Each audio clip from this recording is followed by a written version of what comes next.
Great. So welcome, everybody. It's great to see your faces, and I think people will continue joining, but I want to get us started. And I'm just so happy to see you. It's summertime and we're in August, and I don't know how that happened. I'm a little bit, I'm just coming off of some time off, which is really, I still have a bit of that, like, what time is it? Where am I? Who am I? And what are we talking about? So you're really grounding me. It's nice to see you and to start start my time back with you at our innovation lab. So welcome. And a few updates from our team. I just want to share and welcome a few new faces. So you'll see, actually, Holly just jumped on. So for many of you, we've hired a new Working Bridges resource coordinator. So I want to welcome Holly Miklas to the team. You might not have seen her face yet. She's shadowing. She's doing a lot of rounds and learning and working with each of the team members. So you'll get to see her. She's going to be out and about, especially I think last week and this week. So please welcome her. Tell her all that she needs to know. And let's see. I also wanted to welcome Eric from Technor Apex, our newest employer partner. So welcome. We're really happy you could join us today, Eric. Another partner based in St. Albans, and we are psyched to start resource coordination services. So welcome to the team. And Abby, there you are. Abby's here too. Hi, Abby from Technor too. So both of you, Abby and Eric, welcome. For you, this is our quarterly innovation lab where our HR partners and our teams come together and talk about different topics and learn about different resources that impact employees. And today we're going to focus on transportation. One of the things that many of us know that derails great employees can be a lack of transportation resources, services. There can be gaps in transportation resources. Transportation makes up a very large part of our budgets. It's really an essential resource for essential workers that have that in-person job function and who live in some of our most rural parts of the state, who are driving or relying on personal vehicles. So transportation is a big challenge. It can be costly. And I think we all have some experience with that. So before we get into that, and I want to welcome a couple folks who are going to walk us through a few things that will help with our thinking. I wanted to just take some time and do a quick roundtable so people could introduce themselves, tell us where you're from, what organization, what company, and maybe could you tell us maybe one thing about transportation that you're excited about, concerned about? Just give me something. Tell me something about how transportation is on your mind, or what's important to you about transportation as it relates to your employees. I'm going to just go around the room. And I think we'll just begin with, let's start with Twincraft, because there's 2 for 1 and I love a deal. Go ahead, Elizabeth. Hi, everybody. I'm Elizabeth Perrin, Director of the People Center here at Twincraft Skincare. Lisa Ashley, who's our HR generalist, mostly works out of our Essex facility. Hi, welcome new members. 2 things regarding transportation. I would say that our challenges for Twincraft is the bus doesn't meet our shift hours. And second of all, we don't have the bus route going to our Essex facility. They don't have the capability there. Right. Yeah. Yeah. How many employees are in Essex now? Do you have 120, maybe about 120. So yeah. So mostly the individuals we hire for Essex, we have to say, can you provide your own transportation? Yeah. Thanks for that. That's really good to hear and to know. I mean, that's the thing. So think of that. Like, what are the challenges for your employees around transportation? And I think that the bus system does have, has a fixed route, but the fixed route is so limited that often it can't always meet the diverse needs that workers have across shifts. So that's an area we want to look at. Who else wants to go? How about Brenda? Do you want to go? Maybe Brenda and Ann, you two can go, but Brenda, go first. Sure. Hi, I'm Brenda Cheeseman. I'm the Director of HR for Wake Robin. Month 2, or 2 full months here. So happy to still have Anne as a support too, yay. But yes, we are on a bus route in Shelburne, but our location is not exactly near the bus route. So we have a challenge with getting a lot of our staff, that even take the bus route, but then to get them to our site. So that's certainly one of our challenges. And the cost too, cost associated with travel. So Yeah. Thanks, Brenda. what else, Anne? I'm Anne. I am the former HR director at Wake Robin. This might be my last collaboratory, so bittersweet. I am currently the OD strategist at Wake Robin, so I'm still here. I think what I would add to that is, in addition to not having a walkable distance between us and the bus route, we also, same as Twincraft, we have that shift issue. So that even if we could meet that schedule, employees really can only guarantee on catching that route in one direction, coming to work or leaving work. Yeah. So we really tend to struggle with that. Also, we have a number of employees who come from a place of, sort of hovering around that economic cliff.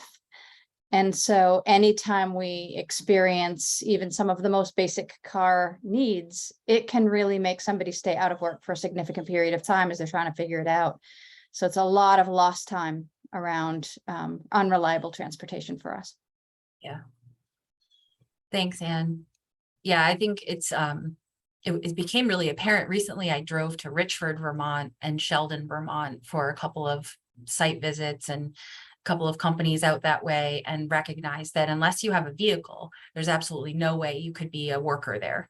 It became really clear that to be able to show up at work with transportation stable means a certain amount of privilege, right? To be able to have that is something that is a big cost and a big expectation. And I also saw that as people live rurally, the options are fewer and far between, right? There aren't quite as many options. I had one employer say to me that they had an employee arriving at work on an ATV, and that is rural Vermont, right? I mean, Vermonters are tough and they'll do anything to get to work, but I think let's talk about stability and sustainability, right? Like what does it really take to get to the job? So I won't forget that, right? The fact that those are the folks that I want to make sure we're creating some supports for, because those are the folks that have to show up for their jobs still, right? When we're talking about people who are increasingly using remote capabilities to do jobs. And that's another way. That's a way to get to work, right? But not for everyone. So it's really worth thinking about, what does it really take to show up to jobs these days physically? So thanks for that, Anne. Hannah, you want to go? Since you're one of the trio. Hi, I'm Hannah. I'm the HR generalist here at Wake Robin, and I think both Brenda and Anne really hit the nail on the head around our transportation issues. Yeah, the bus being quite a distance from our location is huge, and obviously gas prices right now are also a big factor. So Yeah. Thanks, Hannah. All right. How about Liz O'Connor? Go ahead, Liz. Hi, I'm Liz O'Connor. I'm from Central Vermont Home Health and Hospice. And we actually, all our employees that go out in the field have to have a reliable vehicle. So over the course of a few years, that has been an issue on a few occasions, and more so now with the increase in gas prices. We review our mileage reimbursement every quarter. We're at the IRS rate. We've previously looked at possibly leasing vehicles. So if somebody's car's in the shop, we would have a vehicle. That was determined it was not feasible for us. So we've really been looking at other options. And it has, when somebody's vehicle. It just happened last Friday. Her car died. She missed 3 days of work. You know, some people are not in that position where they can borrow a spouse's car or and as you said, Connie, we are in rural Vermont and we cover all of Washington County. So we go from, you know, Roxbury to Calais to all these remote areas. But yeah, and we've actually lost some people because they don't have a reliable vehicle. But, you know, we're always looking at avenues of trying to, what can we do to support our employees? Great. Thank you, Liz. That's Yeah. great. I appreciate that you're here from Central Vermont, because that does, I think, as people, the cost of housing in some of our most dense areas kind of puts people out, right? I mean, it starts to create this, you know, people are increasingly paying for transportation to get to their job if they're moving out for housing that's more affordable. So that's a very, it's a significant challenge for employment and employees and employers. Yeah. Definitely. Yeah. How about, who's next? How about Marlena and Katie? Do you want to share where you're from and your transportation lens?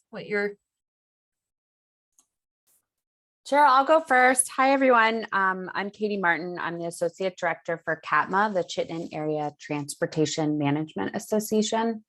We are a membership-based nonprofit serving businesses and developers and municipalities in Chittenden County. And what we do is we work with those folks to implement transportation demand management programs for their employees and plan sort of parking strategies or other sustainable modes of transportation programming. So I threw in like a big word, a transportation demand management strategy. And those are really just sets of things like access to access to bikes, bike racks, biking and walking programs for like incentives, carpooling incentives, carpooling spaces, lots of different strategies, bus pass programs, and guaranteed ride home and things like that. So essentially, when you can try to pull as many of these kind of strategies together, you provide more options for employees and residents and folks trying to get around, whether it's to and from work or to the grocery store and things like that. So this is a great group. We've never been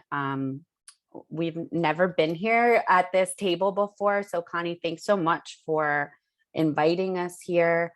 Our members, we were founded by UVM, Champlain College and the Medical Center. So we really started up in the Hill District of Burlington, trying to minimize the parking impacts, reduce the amount of parking that had to be built as those campuses and facilities grew. But we do work with other employers and developers in Chittenden County.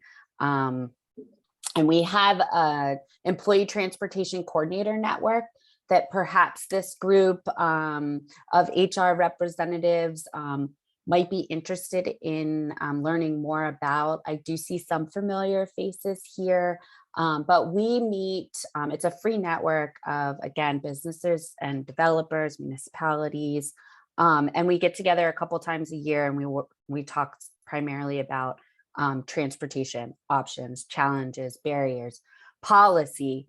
What can we do to make change? What can we do collaboratively together with other businesses potentially in the same area and things like that. And then we do a lot of communications too around all of the things that I sort of just shared there. So if anybody's interested in learning more about that or talking more about some of these transportation challenges, we're here to support Connie and the work with Working Bridges and United Way. And then, of course, sort of all of our membership and our partner.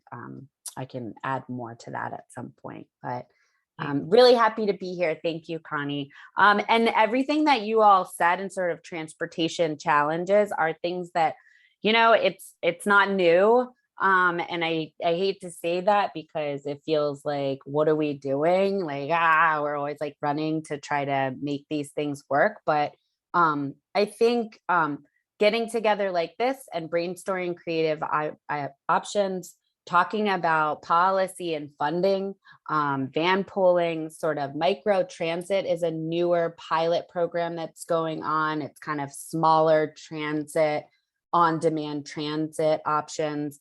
These are things that are going on, and maybe they can start to fill some of those voids. I think about what's going on in Essex and Twincraft, where we have these locations where we're just off the bus line. And those could be some creative solutions that people are starting to play with a little bit. So yeah, thanks so much. I'll turn it over to Marlena, who's also on the CATMA team. Thanks, Katie. Hi, everyone. I'm Marlena Crompton, the Marketing Associate at CATMA. I don't have too much to add because Katie kind of explained what we do so well. The one thing I want to kind of shout out is that we're preparing our next sort of newsletter for our ETC network. And so if you're interested in learning more about our ETC network, that newsletter is a great way to do that. And just let us know that you are interested, and we'll get you signed up to receive that. Thanks. Marlena, you want me to put your email in the chat so people can email you directly? Sure, no problem. I'll put it down in there.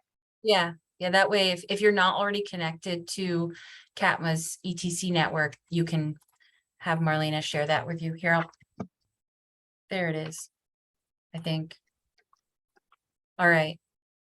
Moving right along, because I want to get to Leah and share a few things from our CCRPC survey, but we've got to go through Eric and Abby. Welcome. It's so nice to have you here as your first innovation lab. And I know you're really new to the network, and we're just getting started, but welcome. If you want to say a little bit about where you are and any transportation top of mind things that you want to share with the group, go ahead. Sure. I'll speak first, Abby, and then you can go. I'm Eric. I'm the plant manager in Technor Apex at St. Albans. And just echoing what a lot of other manufacturers are saying, it's our shift work is difficult to provide any kind of public transportation. So that leads people into their own vehicles, which means they have to be reliable, because if they break down in the middle of the night in winter, not a good thing. Not comfortable for them, and they live paycheck to paycheck by and large. We don't get a lot of employees from Chittenden County coming north to us. We'd love to see more applicants, but frankly, the Link Express stops at Collins Pearly, and then you're walking the rest of the way in St. Albans, so that doesn't really help us. Yeah. So yeah, the common themes that everyone's talking about. Yeah, thanks, Eric. Abby, hi, do you want to jump on that too? Hi, yeah, I don't have much more to add than that, but I do know that I cover Vermont as well as 2 other plants in Mass and Texas, and those issues are not just local, they are everywhere. So whatever we can help with here or glean from this group, I am certainly appreciative of that. Yeah. Well, that's so helpful to think too, right? This isn't out of the norm, right? When you think of transportation planning in other states and other communities, these are there can be similar pain points, right? This is a system, right? Transportation is as much of a system as healthcare and housing, and this is infrastructure. So it really, yeah, there's lots to be learned from outside Vermont, and maybe even with this small group.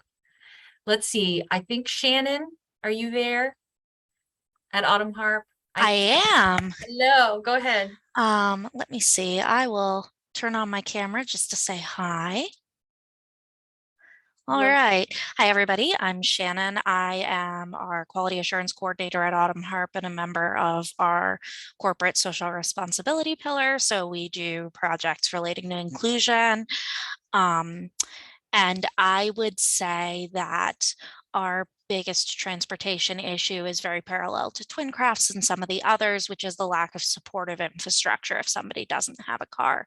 We also have a large population that used to work at our old facility in Bristol, but we've actually managed that reasonably well. We have a commuter van actually that, we pay for as a company, and that's really made it so that we can retain a lot of those workers, and it's been awesome. Thank you, Shannon. And it's great to think about, like you think about Twin Crafts Essex location, Autumn Harp's Essex location, and you think about, I just talked with Glavel and Blodgett, these two other companies in the Essex area that shared with me transportation continues to be really hard for that part of Essex, that, and so that makes me start thinking like, what are folks doing? So Shannon just identified like a van pool option, which is interesting. We might want to learn more about that, but let's move right along because I know I'm behind. Let's see. Julie, so our team is here. We've got Liz and Holly was here, but we've got Julia too. So why don't Julia go ahead, introduce yourself, and we'll move right through.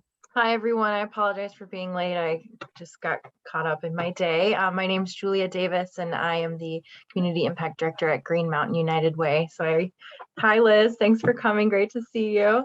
And we are in the Central Vermont region, and we also serve the Northeast Kingdom as well. Thanks, Julia. Good to see you. Thank you. Good to see you.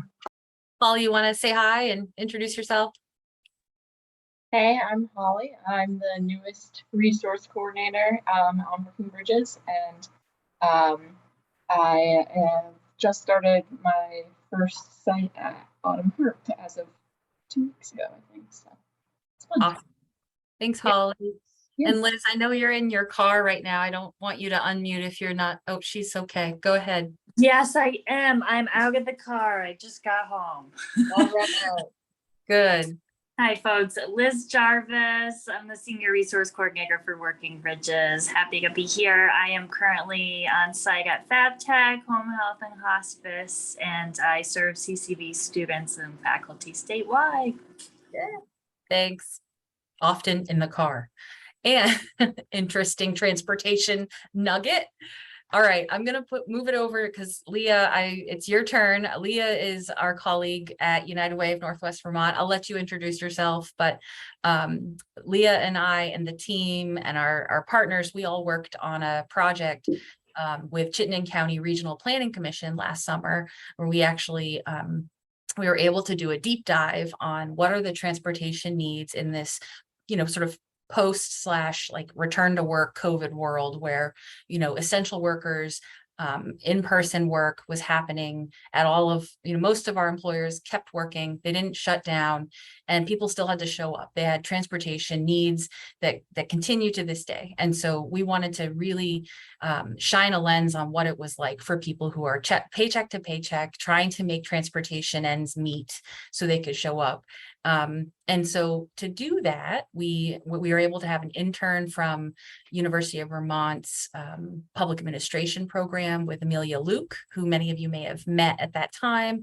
And we have the results now of the survey, and we want to be able to share that with the partners that participated and with the network, and share that with our partners in the transportation space like CATMA and all of our planning partners. So Leah, I know you have the results if you want to share and introduce yourself, and feel free to start that. Yeah, sure. Hello, I'm Leah Soderquist. I work at United Way of Northwest Vermont. Historically, so over the last 6 years, I've been managing the Neighbor Rides program and doing some collaborative transportation planning with regional planning. So there's kind of a bridge between the work that I do at United Way and then when this project sort of, Connie and I had this little bug in our ear around like needing to do a little bit of a deep dive. And so hence this collaboration. So I'm going to share my screen and we'll get going. Thanks, Leah. Yeah. And I'll just apologize now. I am going to have to hop off right at 1. So what I'm recommending is that folks just jump in as I'm talking for questions. I think it might also just be like good for clarity's perspective. Okay. Folks can see it. Oh, it's so much easier to present on Zoom.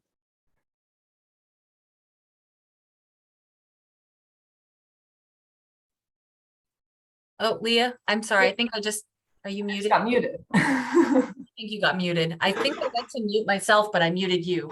That's Really- okay. I was like, it looks like. Right. Go So we ahead. can all see it. We can all hear me. Connie did the introduction, but what's important to know is, again, this was a research project that was proposed in 2021, and that's when all of the data was collected. Going into this, we were seeing, COVID-19 was disproportionately impacting women, people of color, and the low to moderate income workers. I really want to point out essential worker is not a term we used previous to COVID-19 in the same way. And so we're using it now in the term of individuals who do not have a job description that allows them to work hybrid or part-time at home. And so that's the term essential worker that we're using, similar to what everyone else uses. And what we were seeing, again, one of the sort of backgrounds is that transportation continues to be a barrier for employees getting to and keeping their jobs. And we heard that expressed by all of you. So our project goal was really to take a deep dive into the transportation experience of low to moderate income earners, and specifically the essential worker, that class of employees at your workplaces. We were going to interview you all. You might have talked to Amelia. We were going to interview or do paper and online surveys with the employees, as well as talk to community stakeholders like CATMA around their perspective. Connie kind of went over this process. We had Amelia, a wonderful intern who helped go through this process. We did interviews, we did surveys. What I want to highlight here is that it was an online and paper survey process, and it was translated into French and Nepali as an effort to reach more employees. It was a fantastic learning experience for Working Bridges, and we hope to expand that sort of translation opportunity going forward. We also offered teleinterpreter services for languages that we didn't offer a paper translated service for. Going forward, I think we'll expand those accessible options. Out of the surveys, so what I'm about to talk about, think of 219 was the total response rate that we had. This is you all, people we interviewed. All right, so I'm going to start with employee feedback. So individuals that responded to our survey. So the overall question, so how much of a problem was transportation for you? 19% of overall respondents reported that transportation was a problem, ranging from big to small. That was 39 out of 203. So throughout the survey, I should have data next to it for you to recognize. 7% of those respondents said they had a big problem with transportation.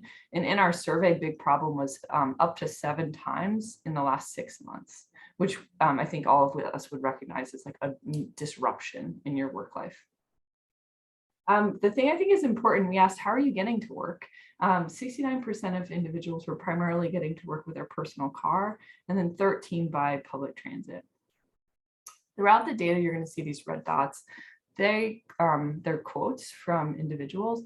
I think these really summarize a lot of the quotes that we were hearing and a lot of the perspectives that you all were sharing. The bus doesn't run for the second shift commute, and the cost of maintaining a vehicle is hard. I have a car and I commute from an hour away. Trying to afford gas and repairs of my car is exhausting. I want to get a hybrid car when my car finally hits the hay to try to offset the emissions and cost of gas.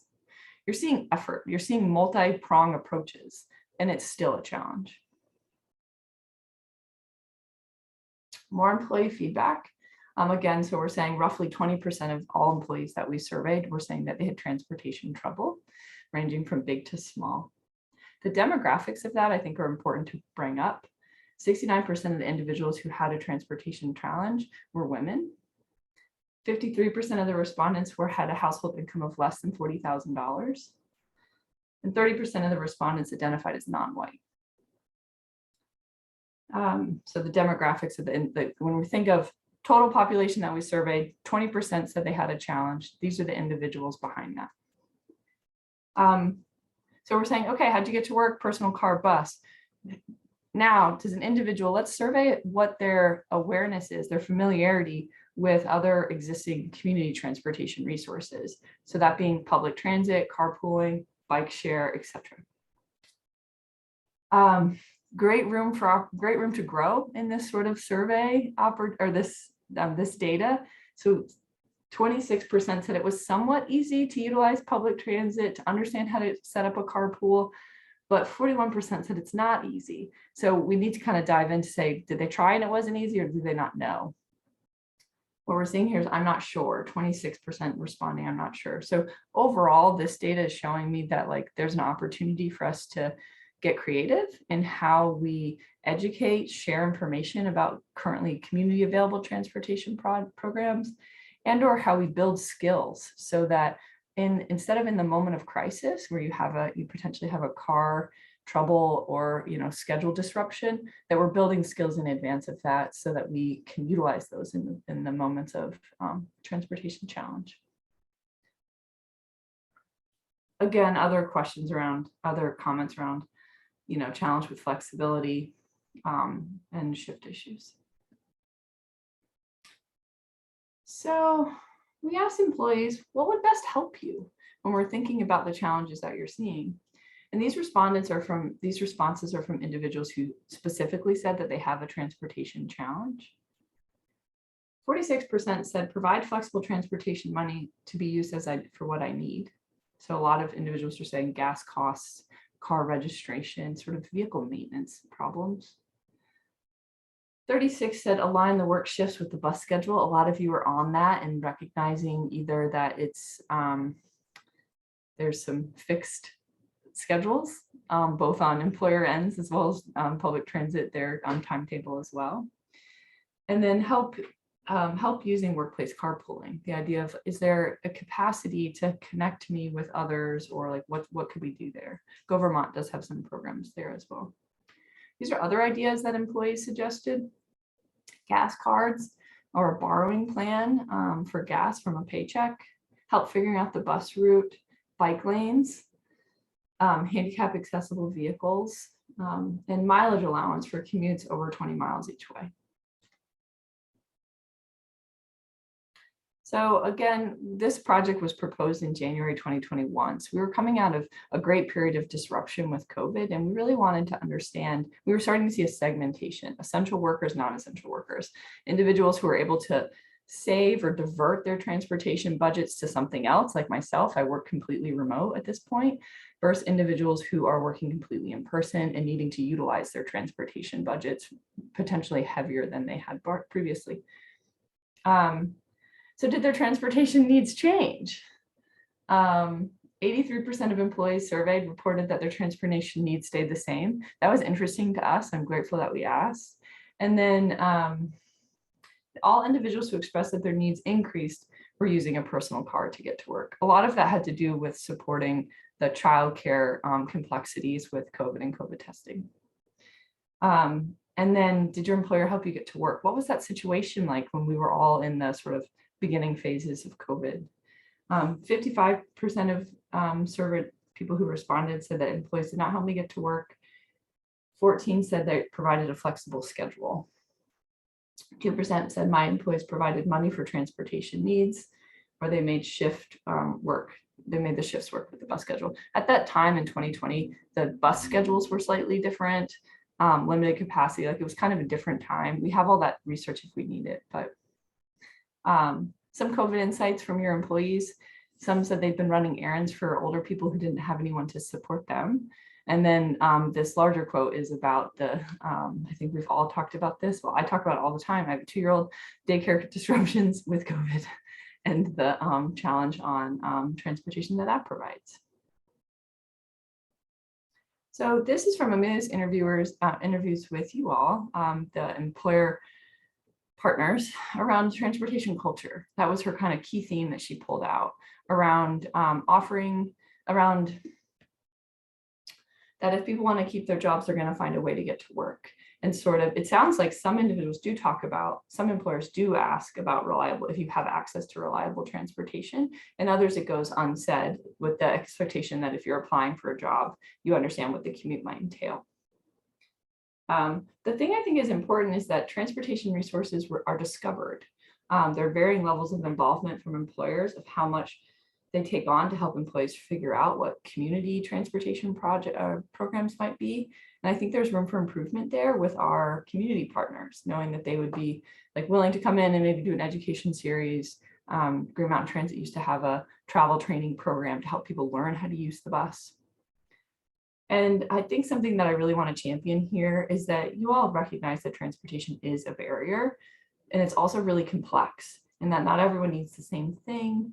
And it's like it's not a one size fits all. And so there's this sort of process where you recognize the challenge, you recognize the opportunity for innovation, but there's not like this cohesive, this is the gap, because it's pretty individualized pretty individualized. And for the most part, what we're seeing is 69% of your employees are taking a personal car. And so it has to have sort of a different approach potentially. So other feedback, this is from employers and from stakeholders. So that would be organizations like CATMA or Good News Garage or Old Spokeshome, regional planning as well. So some resource gaps that like we're aware of is that there's limits to the existing infrastructure, whether it's bus, bike, pedestrian infrastructure. And then it was mentioned as well that there's a challenge supporting individuals who don't meet the income threshold. So there's a little bit of a cliff when it comes to accessing some transportation resources. And there's lack of grant funding to expand the existing community transportation resources. So understanding that access to e-bikes, is like, there's only so much money for that program. We can't give an e-bike to every individual. And so what are ways, how can we be collaborative there? Some opportunities, really looking at the underutilization of existing resources, like where could we put a spotlight on to see if it could really help address some of these challenges. Van pools, so Connie will speak, I think, a little bit further to this, but currently there's no Working Bridges employer that's utilizing van pools. So is there an opportunity to use the Working Bridges platform to help had some organizing capacity to work sites to pick up and drop off individuals? E-bikes, so out of the 13% of the individuals who said they use public transportation, could e-bikes be a solution to help get them to and from the public transit drop-off and or for those with shorter commutes? I really want to champion this. Focus on championing the existing infrastructure. For Vermont's demographic as a small state, we invest heavily in public transit, and it's something that we need to use. It's really hard to go to leadership and ask for more money, more expansion when it's a system that's showing underutilization. So we need to use it, and we need to find ways to get more creative about teaching people how to use it. And my big advocacy point is in advance of the crisis, like teaching the skills before people are, before the snowstorm, before the car breaks down, before the schedule change. So those are some opportunities that we heard from you all. So what we're going to do is we're going to highlight two of the Working Bridges partners in transportation innovation as opportunities for exploration. And I don't know if you want to chat more about this. I can think of nothing I'd like to do better. Yeah. Than talk about our Healthy Car Fund at Wake Robin. So this program has been in operation since 2020. We actually were ready to roll it out the beginning of 2020, and then COVID hit, and we had a bit of a delay. COVID distracted us for about 6 months, and we got going right around, I think it was July of that year. I can, basically cut to the chase here and say, I believe that we have data to support the fact that this program is an unmitigated success. I have my two colleagues here who I'm going to use for backup, particularly Hannah, because Hannah is the one that manages the day-to-day functionality of this program. In terms of history, this data is really helpful. And what surprises me is that it feels the same as when we were going through this 5 years ago, trying to come up with solutions. And when you are in a state that's predominantly rural, where people have to choose housing in rural areas because of housing costs, trying to come up with a community resource or a shared resource is very difficult from a business perspective. And I kind of heard that from my colleagues around the table. There are business elements that just make that sharing quite difficult, although through my Working Bridges partner at the time, Connie, boy, did we check out a ton of resources. We probably spent 9 months looking at shared resources, van pooling options. Yeah. And I don't mean to interrupt, but I have to. We visited 2 mechanics. We actually went to mechanic shops, sat down with them and said, so how can we work with you? I mean, it was, Right. we were like, what were we doing? I don't know. It was fun though. I mean, it Really was good. depressing. It was depressing, but it was fun. It was fun. It was So, hard.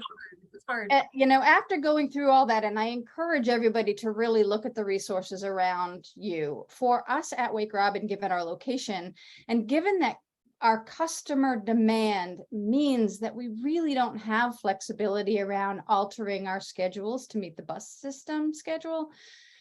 And we're on a relatively treacherous road, so even sharing e-bikes is perhaps not a good business investment for us. We came to terms with the fact that as a business, we needed to own this issue. And I think it goes back to the employer statement. You know, the idea that an employer at this point would say, it's the employee's responsibility and they know what happens if they have a transportation problem and they don't show up to work, I think is a laughable luxury that we might have had 8 years ago.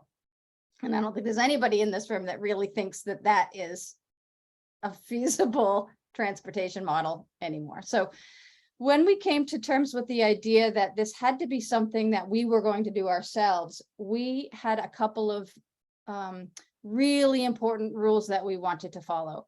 One was that it was as barrier-free as possible. This was not about proving to me that you need it. This was come in, fill out an application, we're going to give you money. I mean, it was really, the philosophy was really different.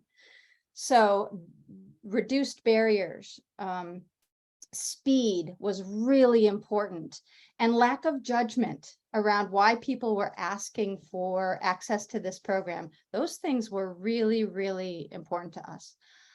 We had an understanding from our employees that a minor repair could be as devastating as, like, I just totaled my car. So we got away from the idea that this was an emergency fund, meaning big dollars.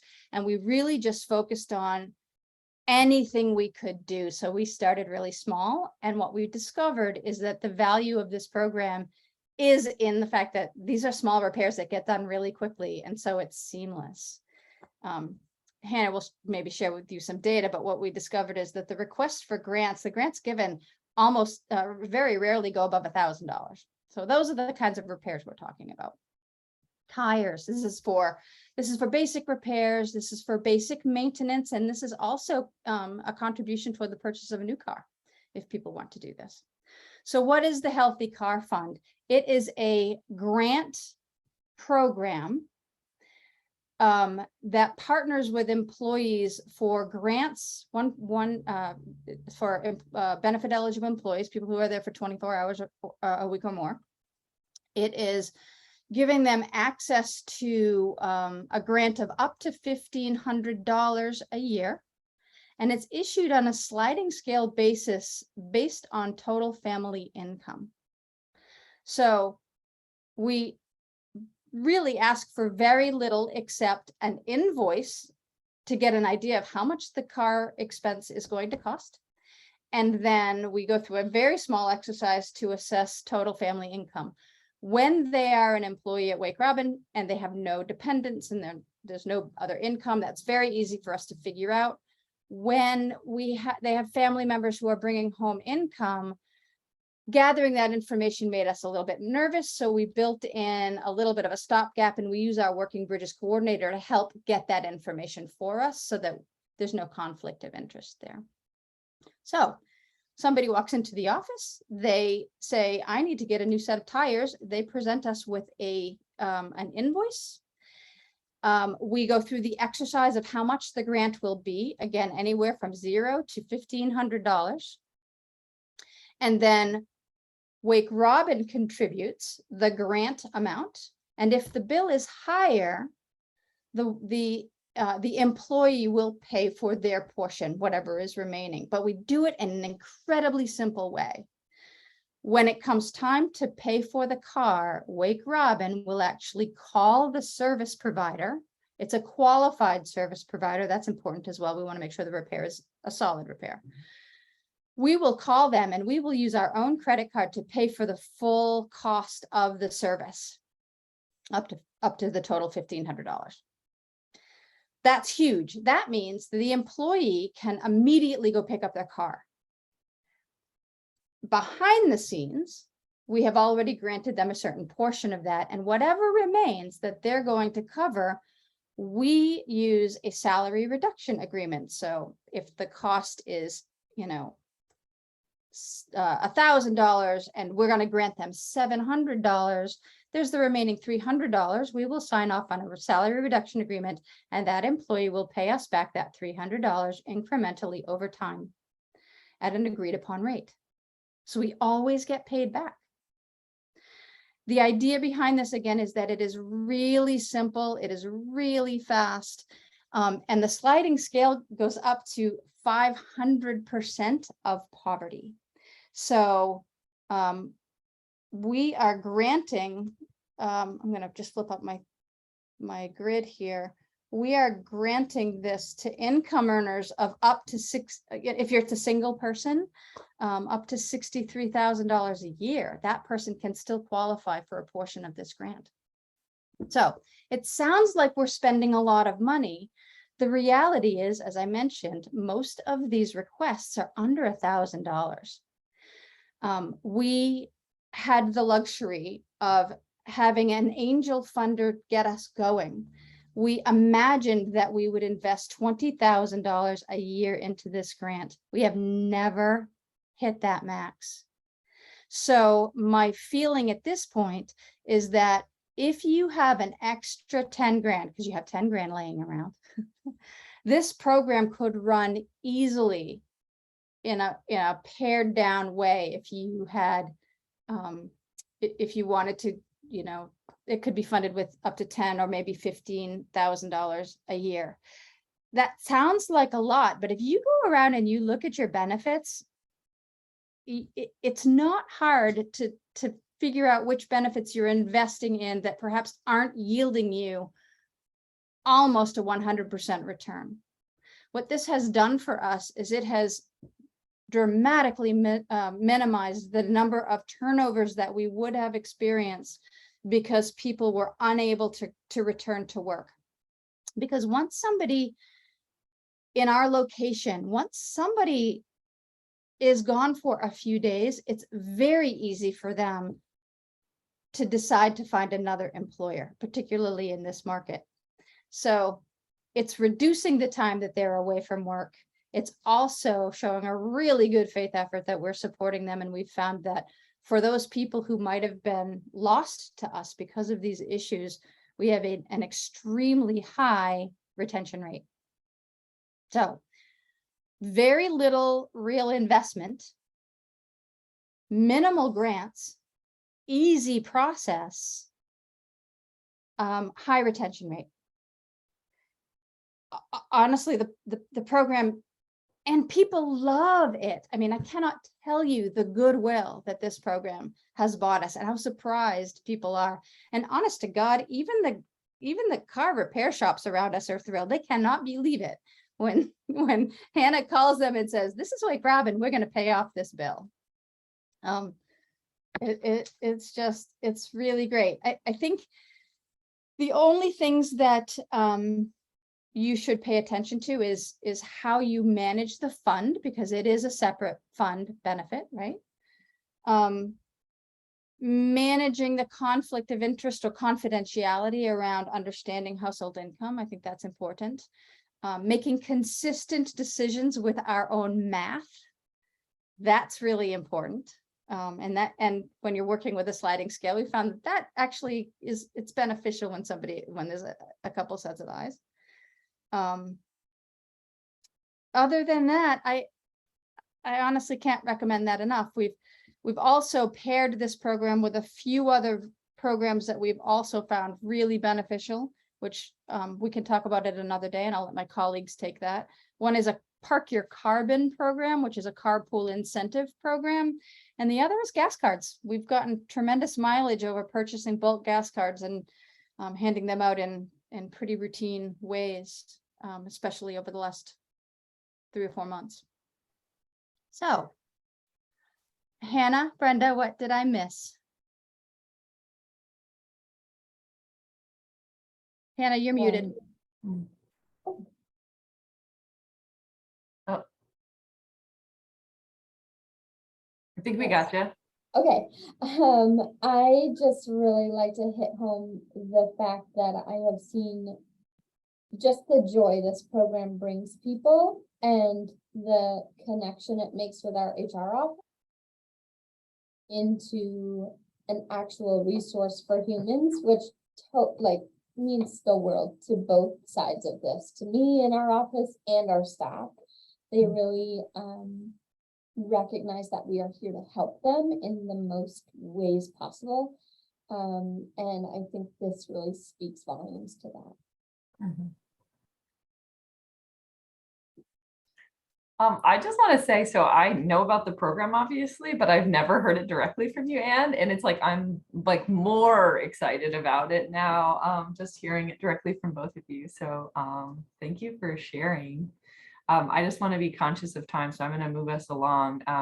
Welcome this dialogue of like sharing this innovation and sharing what's happening at Wake Robin, because I think it really hits nail on the head of like meeting employees where they are at and flexible, limited barrier transit solutions. It's just like something I want to champion forever. Connie, is that good with you? Yeah. And I think, I don't know, I guess the thing that will always stick with me is when this rolled out, an employee that we were working with was driving into work with a huge like bolt sticking out of the tire, right? Ball tires, driving this car. I mean, not only is it about stability of job, but safety, right? The things that we were seeing, and I think that I still see to this day, people using an income advance loan or their tax refund to buy a car that's worth $3,000 and it dies in a month.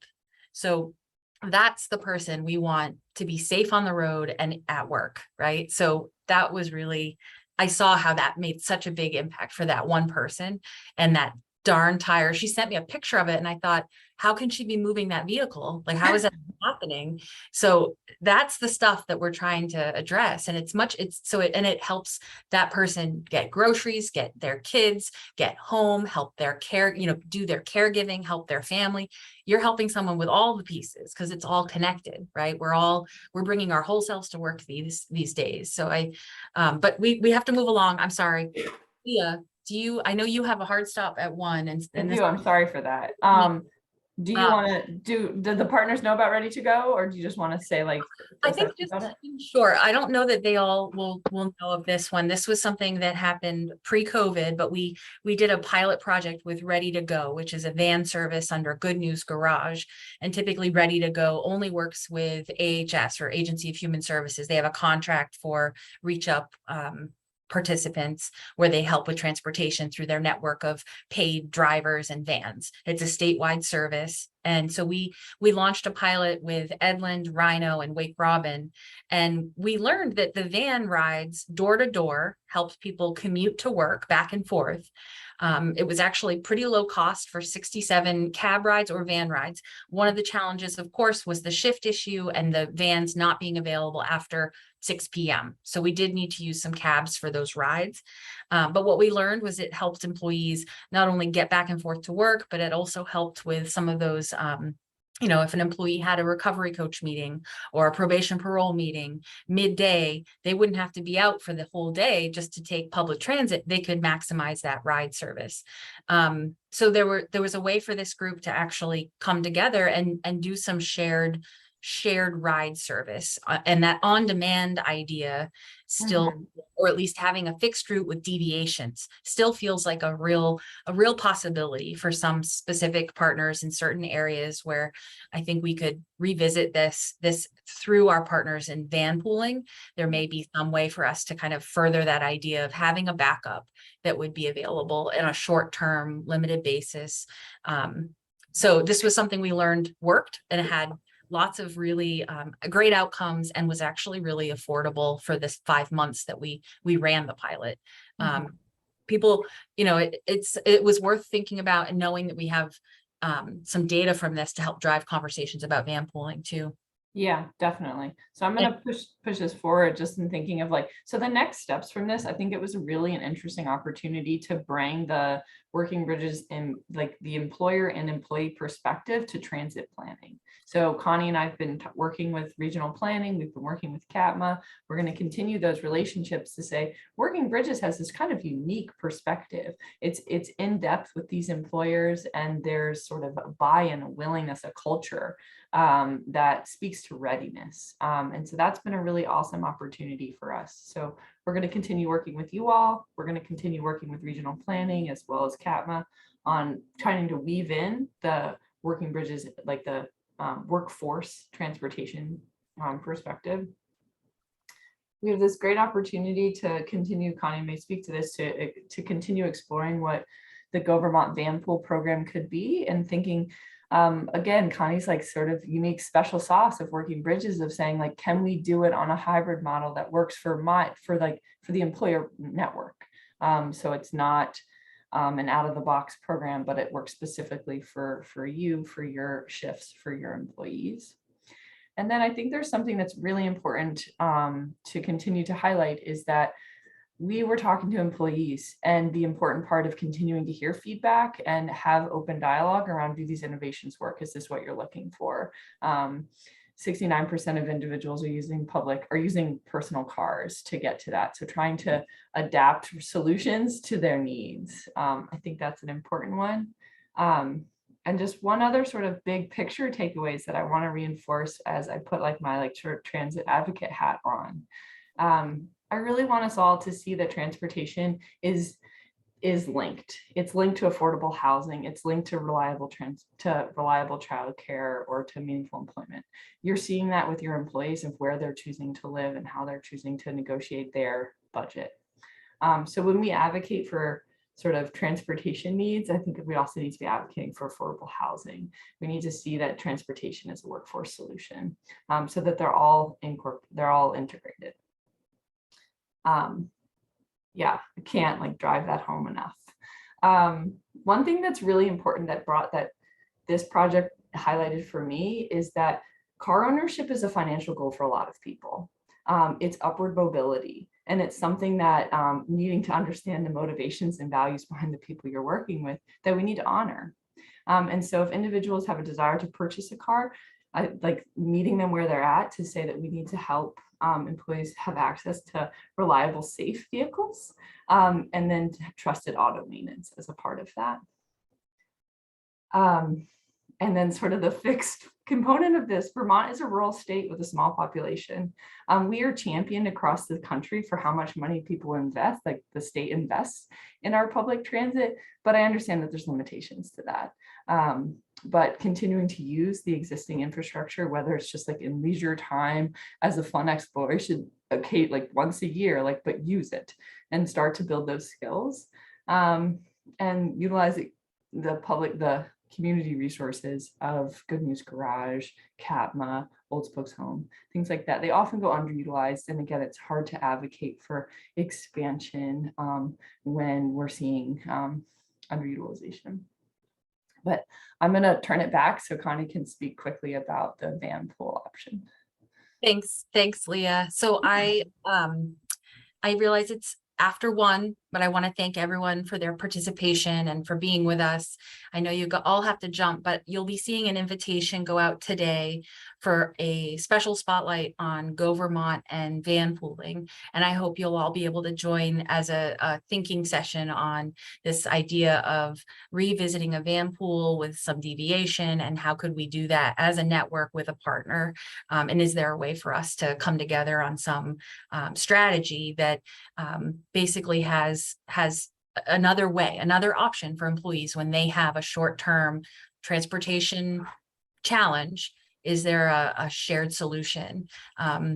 I've learned a lot about van pooling recently. Some of you have van pools. So Shannon from Autumn Harp, thank you for sharing. Yes, Autumn Harp is using a van pool.